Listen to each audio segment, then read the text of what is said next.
Hey everybody, welcome back to the Thinking Crypto channel. Guys, I've got some very bullish news for you. First up, with XRP and Ripple, Ripple just won a huge battle with the SEC with the ability to get conversations that the SEC had internally about Bitcoin and Ethereum and XRP. I'll break that down. Also, Coinbase, huge update today, what their revenue was over the past quarter and the growth. And this is all good news for their IPO coming up on April 14th. And obviously, it really sets the precedent here because we're expecting a pump. And the bigger the numbers, the bigger the attention and awareness and pump I think is going to take place. Also, we got a huge crypto adoption from the Sacramento Kings and NBA team.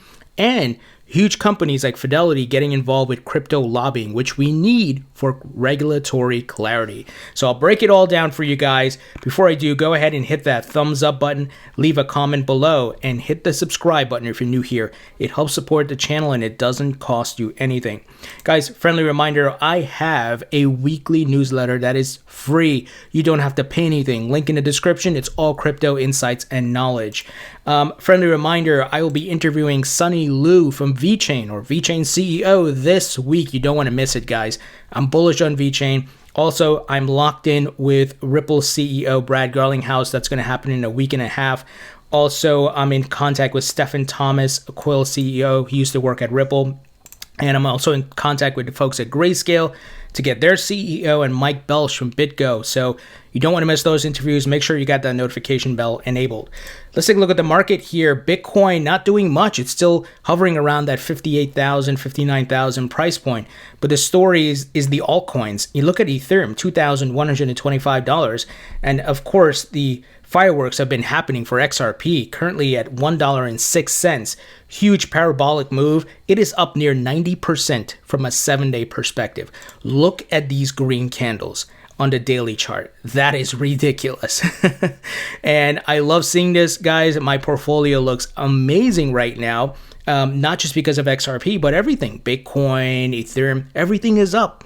And if you've been accumulating in the bear markets and buying the dips, you're in a good position right now. Of course, not financial or investment advice. And I love seeing this. This is why you have to be patient when it comes to investing. And remember, this bear market we're only 3 months, or I should say 4 months into the, bull market. We're only 4 months into the bull market right now. And we still got ways to go. So there's going to be new all-time highs. So here's the big update from the Ripple SEC lawsuit. Ripple wins access to SEC internal crypto discussions, essentially discussions around whether XRP is similar to Bitcoin or Ethereum, which have not been officially deemed securities. So as I've stated many times on the record, Jay Clayton is a clown. He's shady. I think he's connected to the traditional financial world. He pulled this last minute move on his way out. You should look at how it's handled, not professional at all. Very shady. And I think Ripple's going to get some insight here into what the SEC has been saying about Bitcoin and Ethereum. And the SEC is about to get exposed. I think we're going to see Jay Clayton's bias and ties to other companies or even certain companies that are maybe heavily invested in Bitcoin and Ethereum. So big update here. So here's a quote here.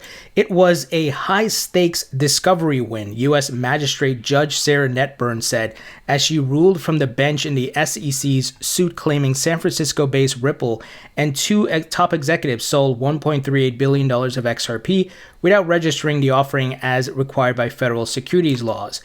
I'm going to grant in large part the defendant's motions, he said. Staff-to-staff email communications would not have to be produced, Judge Netburn said, but other information such as SEC minutes and memos expressing the agency's interpretation or views on crypto are likely discoverable, she said, although she left the door open for the sides to return with specific disputes. So a big win for Ripple here, and I think the SEC is going to get exposed a bit here. And remember, guys, I've spoken to Hester Peirce from the SEC, a commissioner who absolutely doesn't agree with all of this. I've even spoken to former SEC official Joseph Hall about this, and he's also not in agreement how this went down. And I'm hoping Gary Gensler would come in and take care of this thing and save the SEC's face here, because I think they're about to get exposed. I think Ripple is going for the jugular here, because they have all right to, and their back is against the wall, even though this doesn't seem to be affecting XRP at all. XRP is performing like crazy right now, and that's because this is just a US issue. XRP is only under this litigation here in the United States. In other major markets, Japan, Singapore, other I think Thailand as well, and in Europe, it is seen as a currency, so it's being used in Ripple ODL. It's just a problem in the United States, which is why we need the regulatory clarity, guys. This is the problem we're facing here. And remember, this is not just about Ripple and XRP, because depending on the outcome, what happens here, this will be used, whether good or bad, against the other cryptos in the market. Whether you hold Cardano, Chainlink, whatever it is, they're going to go down the list. VeChain, they're going to go down the list. And I want proper regulatory clarity. I want to make sure they don't use an 80-year-old Howey test for digital assets and crypto, right? It's just ridiculous. So let's see what comes out of this, guys. But this is a huge win. Now, this is big, guys. Riding Bitcoin surge, Coinbase active users grew by 117% in Q1 2021. Revenue tops $1.8 billion. $1.8 billion. That is crazy. You wonder why Goldman Sachs, Morgan Stanley, Fidelity, all these guys from the traditional financial world are FOMOing in and relaunching their crypto trading desks and so forth. There's money to be made here, my friends. So numbers published Tuesday ahead of a public listing next week show a profitable Coinbase capitalizing on the current market. And I know, look, in the past, I have been harsh against Coinbase. I've interviewed some people from Coinbase, and I've criticized them, rightfully so.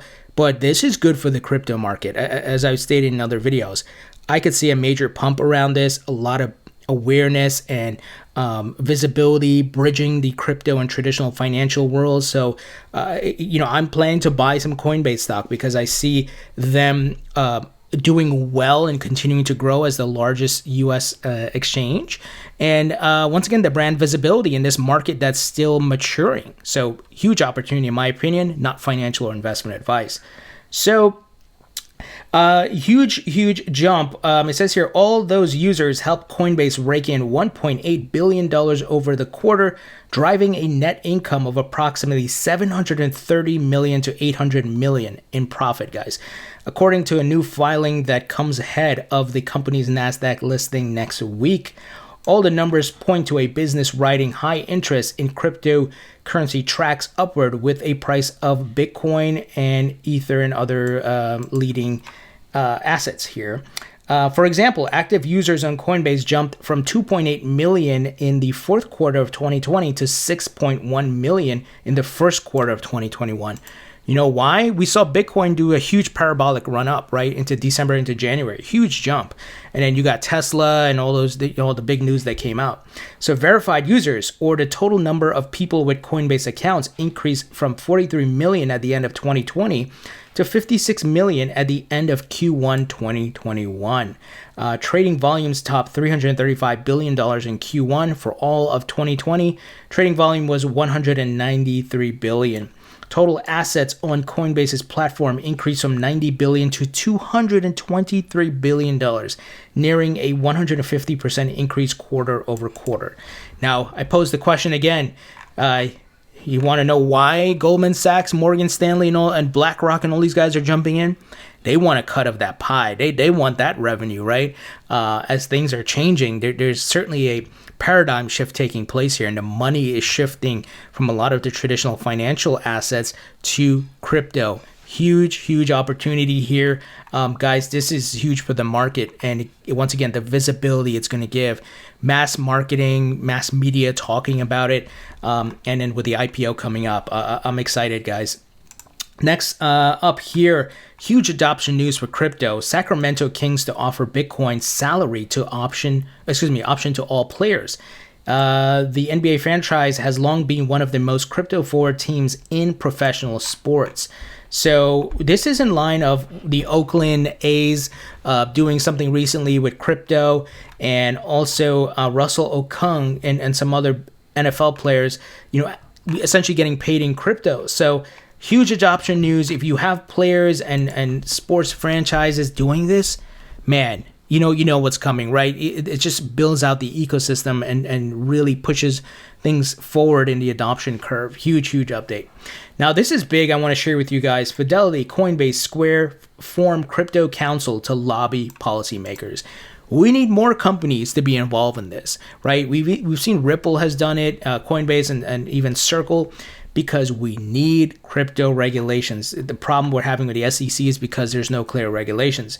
And Congress has to pass this respective bill, guys. And that's why Congressman Warren Davidson, Darren Soto, and the others have been putting out the Token Taxonomy Act to try to get things going. But we need to get more congressmen and women on board here. So the Crypto Council for Innovation has stated a mission of demonstrating the transformational promise of crypto and communicate its benefits to policymakers, regulators, and people around the globe. The Wall Street Journal first reported the news.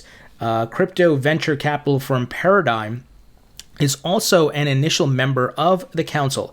Paradigm co-founder Fred Ersham told the Wall Street Journal that crypto is at a mainstream inflection point. It's in its very early stages, and much like the internet once was, it's very fragile while it's in that stage, he said.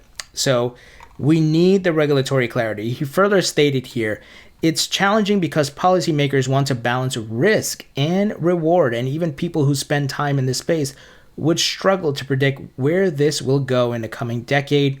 It was very hard to say where the internet was going or was going to go. So absolutely in agreement here. I think we see this playing out with the SEC Ripple lawsuit, right? We need this regulatory clarity, and I'm hoping things can move in the right direction. I'm hoping with the IPO and your Goldman Sachs and your Morgan Stanley getting in here, a lot of the talks and discussions are fast-tracked, because let's be honest, we know how politics works. Money, power, the connections, the campaign donations, right? If you have the whale of all whales and these mega banks getting involved, they're gonna put the pressure on the policymakers, right? Even more than Coinbase can or Fidelity. Well, Fidelity's part of that group, so they'll put the pressure on. So I'm hoping this year we see it and we get a Bitcoin ETF, we get the clarity we need, and we see new all-time highs, guys. And we can make the significant returns that we've been patiently awaiting. So guys, what do you think about this news? Leave your thoughts and comments below. Hit the thumbs up button, share this video. Be sure to subscribe, and I will talk to you all later.